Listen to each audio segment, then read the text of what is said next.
Yo guys, Jonathan here, and this is iPhone 10. Now to clear things up, yes, it is spelled out iPhone X. The correct pronunciation, just like Final Cut, just like Logic, is iPhone 10, the number. Now this was the first Apple event at the brand new campus shoot. It was a little bit crazy. Honestly, it was probably the hardest event to actually get your hands on a device with the iPhone 8, the 8 Plus, and of course the iPhone 10. So a huge shout out to Mark, Marquez, Judner, Justine. This was kind of like this little collab tag team to get any kind of footage we can using all of our resources. I did manage to get some hands on footage of both the iPhone 8 and 8 Plus, so if that's a comparison you want to see, let me know by dropping a like down below. And also, if you guys maybe want to see an iPhone 10 giveaway, hit that subscribe button so you don't miss out on that.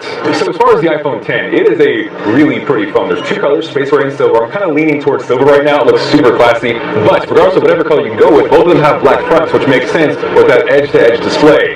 Now as far as the edge-to-edge panel, it is a 5.8-inch display packed inside, but it's really closer to an iPhone 7 and now of course iPhone 8 body, so you're getting a much larger display, much more screen real estate than even the iPhone 7 Plus or 8 Plus, but it's sandwiched inside a smaller container. So dive a little deeper into this display. It's what Apple is calling their Super Retina display. It's packing a resolution of 2436 by 1125, and for you pixel nerds out there, that is a PPI of 458.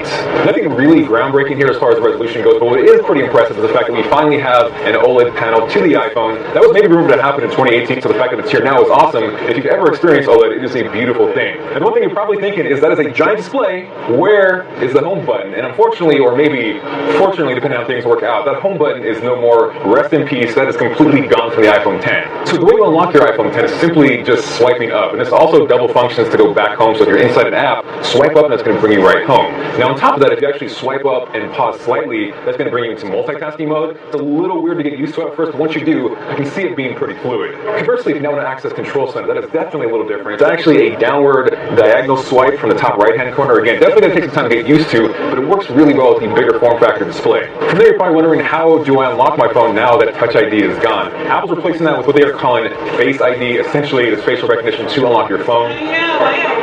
Trust me, I fully realize this isn't anything new. I know Samsung pushed it last year with the Note 7, then this year with the S8, S8 Plus, and now Note 8, but it does look like Apple took some time to really execute this well. They threw some number out there, but the chance of breaking through randomly through Touch ID was 1 in 50,000, and I believe Face ID, the chance of breaking that was like 1 in a million. So if it is that accurate, it is definitely a good thing. Now as far as what's packed inside the iPhone 10, so Apple is calling their A11 Bionic chip, which sounds, in a nutshell, that is 6 total cores, 2 and then 4, and that's paired with a tri-core GPU, so this thing is supposed to be really, really powerful. What's interesting though is this is actually the same exact processor packed inside both the iPhone 8 and 8 Plus, so even though you are kind of getting a downgrade there at a lower price point, it's still nice to know that you do have that power packed inside those as well. Now as far as the cameras on the iPhone 10, this is a dual camera system laid out vertically as opposed to horizontally on the iPhone 8 Plus.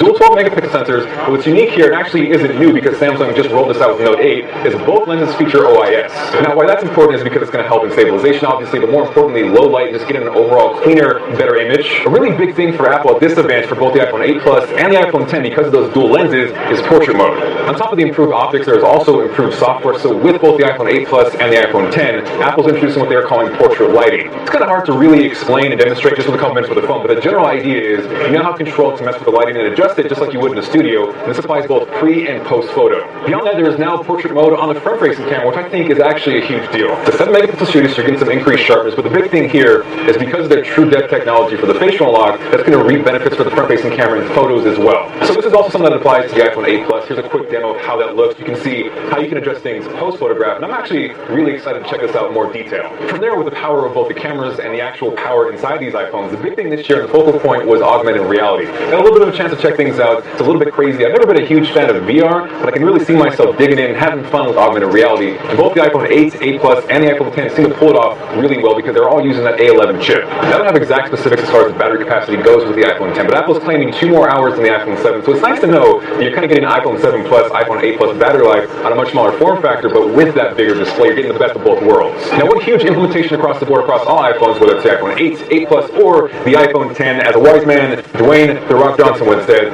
finally, wireless charging is here through the wireless cheese standard. Now, I get it. I am bracing myself for you keyboard warriors out there who are going to yell at me and say, what the hell? That's been around for 58 years. That's not new.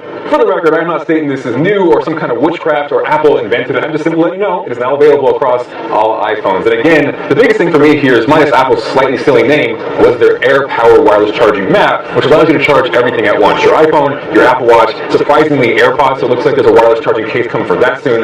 Yes, sir. But aside from that, I think rather than looking at this like a negative, if you are on that side of the team where you feel like you've had wireless charging forever, this is actually a good thing because it's going to open up a wider adoption, and that is always a good thing.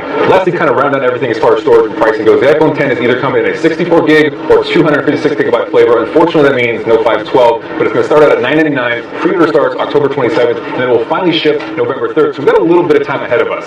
So that is iPhone 10 in a nutshell. Thank you guys very much for watching. Hopefully you enjoyed this hands-on. Again, if you have not subscribed, you probably want to do that. Turn on notifications because there's going to be an iPhone 10 giveaway very soon. I would love to hear your favorite feature on the iPhone 10. Drop me a line down below. This is Jonathan, and I'll catch you guys later.